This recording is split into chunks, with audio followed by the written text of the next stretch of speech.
is Mel Allen. Welcome to This Week in Baseball. There's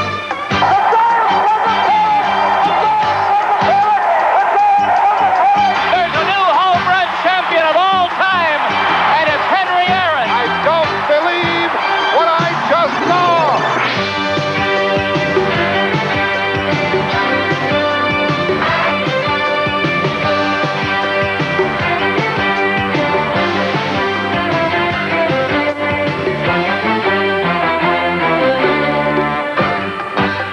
Coming up, the baby bucks these guys used to make. $3 an hour for about, 10 hours a week or so.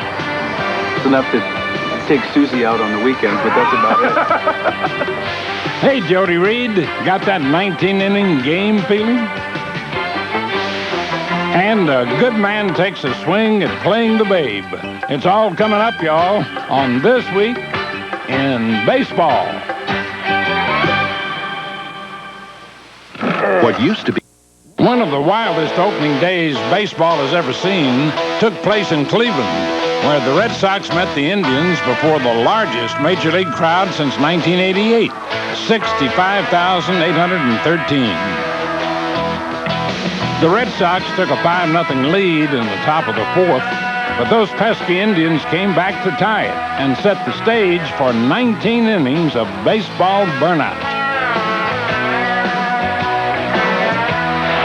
Got him. Strike three. And a strikeout. Strike three, you're gone. Down the third, Rhodey to Baerga, and the double play. Number 5 for Cleveland. Runner breaks, and a breaking pitch, throw to second base. Got him. Thompson now out to the mound, and Jeff Braden has been throwing. Hargrove to the mound. The batter will be Boggs.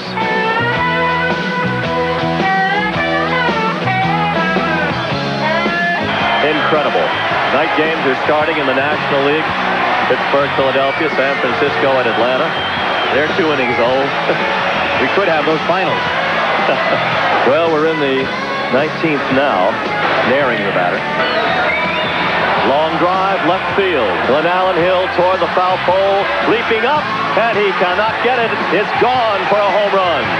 Tim Naring has won over the wall, just over the wall, for a 2-run homer and a Red Sox lead Begora 7-5. So some breathing room in the 19th inning.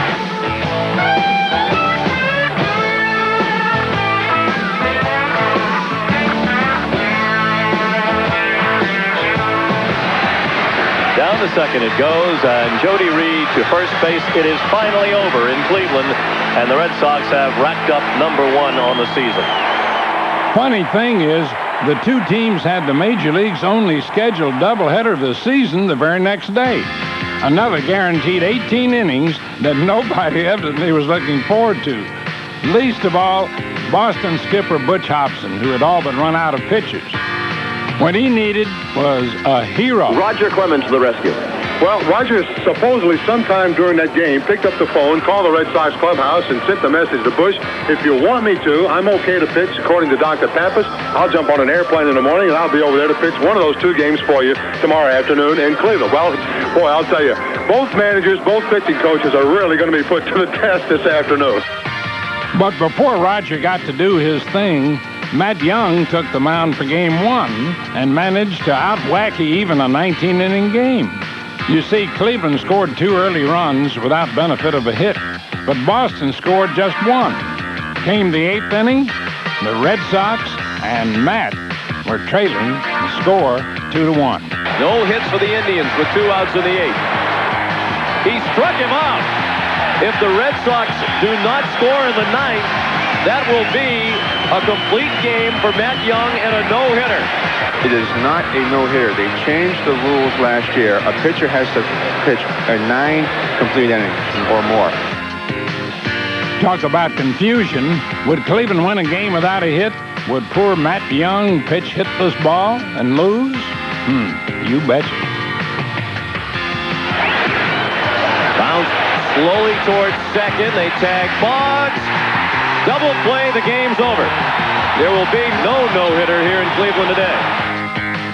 Finally, in Game 2, Roger Clemens brought a semblance of sanity back to the game, flying in from Boston just in time to play the role of Superman.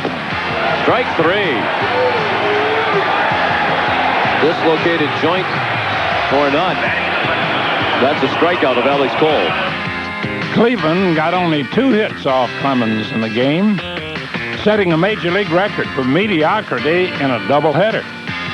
Since Boston won 3-0, Cleveland fans had to ponder a 3-game, 37-inning series in which the only game they won was the one in which they did not get a hit. Back in Boston later in the week, the Red Sox and Orioles were tied at 4 in the 8th when Jody Reed slipped a sliver of memorabilia into the hands of a fan in the stands.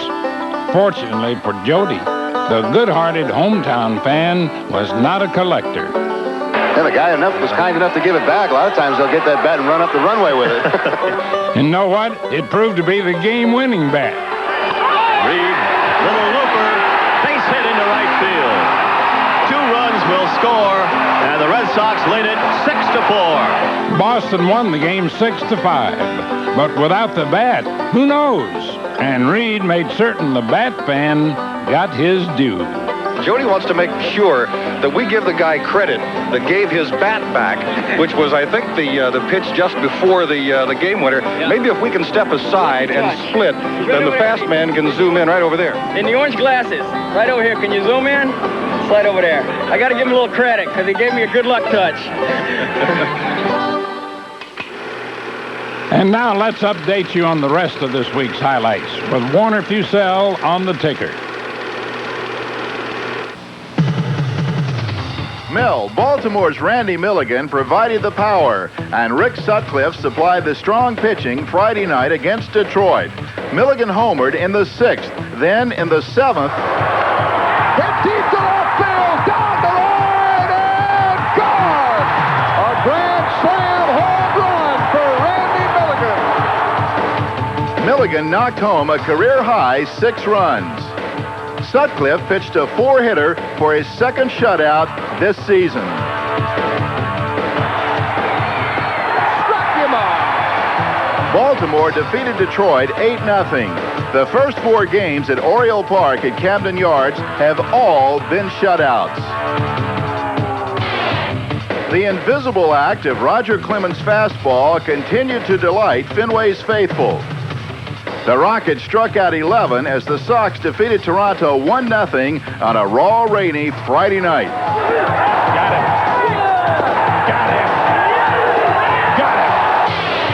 it. In an 11-1 laugher against the Yankees on Friday, Cleveland hit 4 homers. Mark Whitten knocked in a career-high 5 runs. Oh, and this one is launched right down the right field line and gone. A 3-run home run for Mark Whitten. Darryl Strawberry on Friday against Atlanta homered twice. His 3rd inning homer tied it. His 9th inning homer won it. And Darryl sends it deep to right field, away back, and the Dodgers win. That same night, rookie catcher Jim McNamara, in his 2nd Major League start, went 3 for 3, driving in 4 runs.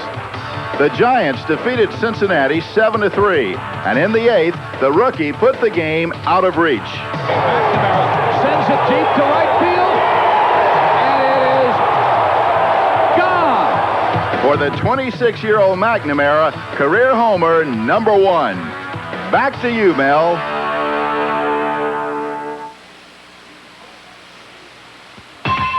Quiz time, brought to you by Delta Faucet Company.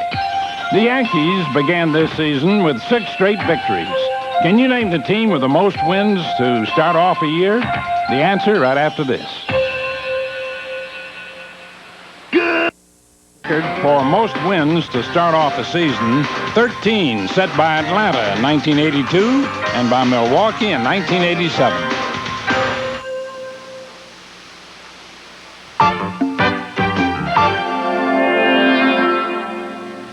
There's been a renaissance of baseball movies in the past few years, with all kinds of big names slipping into uniform.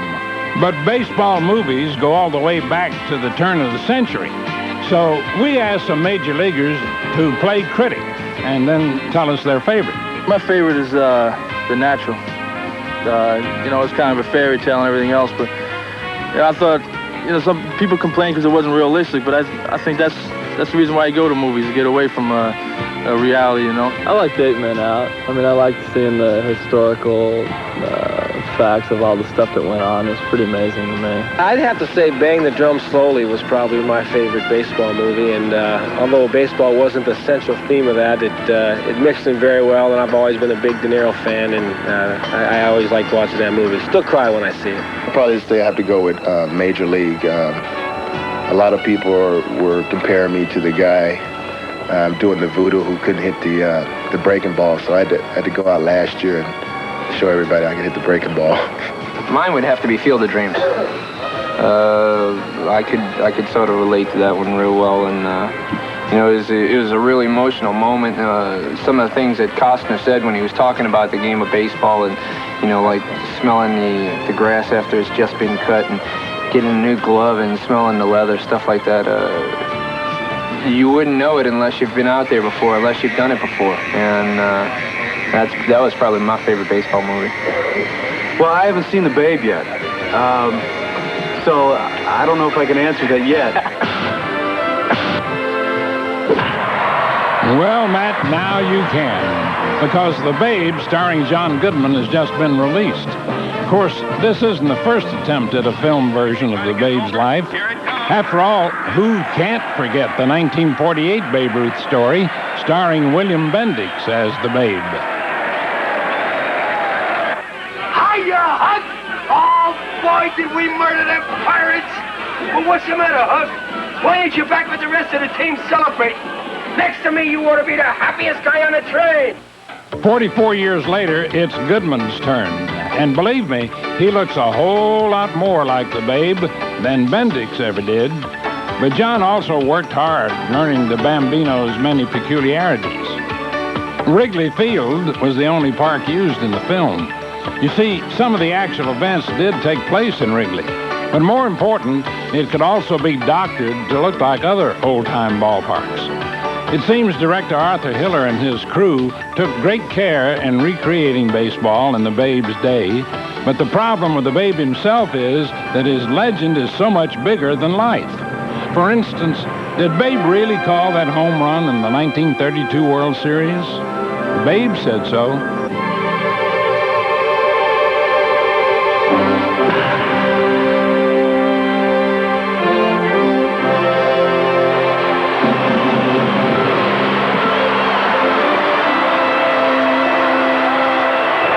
It was a tough series. Well, out at this one particular time when I went to bat, Charlie Root was pitching. And the first pitch ball was a called strike. Well, I thought it was outside and didn't like it very much. So the boys over there would give me this, on you. Well, the second pitch ball was another called strike. Well, I didn't like that one either, so I let it go by. Babe said 1 strike and 2 strikes, and he got 2 strikes. He got out with them 2 fingers. He pointed to the center field fence. Well, I looked down at center field and I pointed. I said, I'm going to hit the next pitch ball right past the flagpole. Well, the good Lord must have been with him. It's a mighty fine line with Babe between myth and reality, but his devotion to children, as it was then and is even now in this movie, can never be exaggerated. Babe's going to sock you a home run in the game tomorrow. Would that make you feel better, Johnny? Are you Santa Claus? Well, no, kiddo. I'm Babe Ruth. He was the right man for the right time. New York, wide open. Prohibition. Roaring 20s, speakeasies, flappers. And there's also no understating the Bambino's zest for life.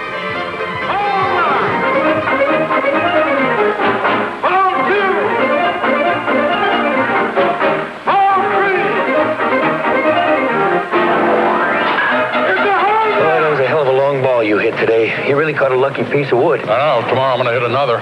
Maybe two. I like to hit home runs.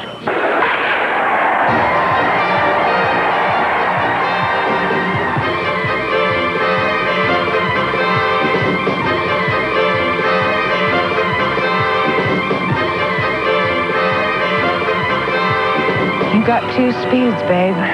Fast and stop. You're taking in everything, like you're afraid it's going to go away.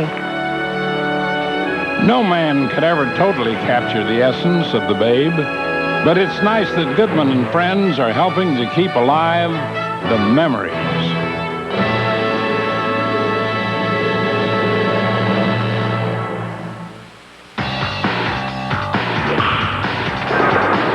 Power Stick presents Power at the Plate. With the new stance in place, Mark McGwire has already banged out 5 home runs, but he's not alone. His Bash brother also has 5. Talking about Jose Canseco. Oh, my gosh, the left field, Miller back. Will it be way back? Goodbye, home run, Jose Canseco.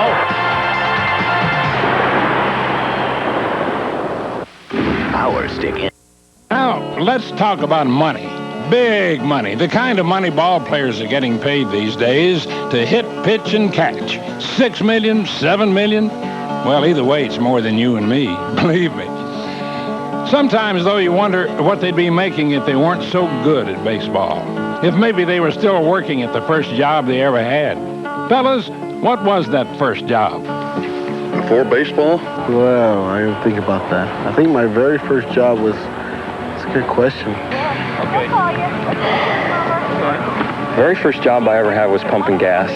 I worked at a department store when I was a junior in high school, Zayre's department store. I worked at Montgomery Ward's, imagine that, and not to hoot on those people. I worked at a Tasty Freeze. I know I worked in Kentucky Fried Chicken when I was in high school.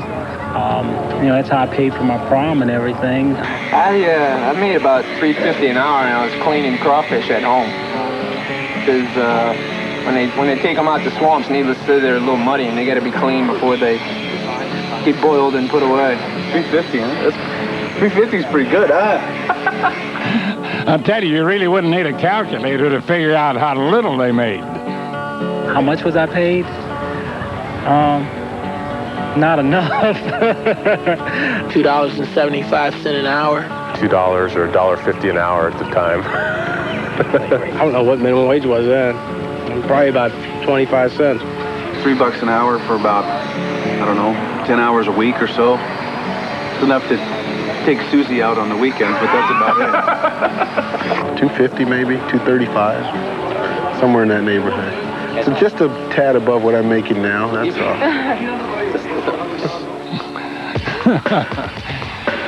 Well, now, once again, the men with a glove for baseball as we present the plays of the week.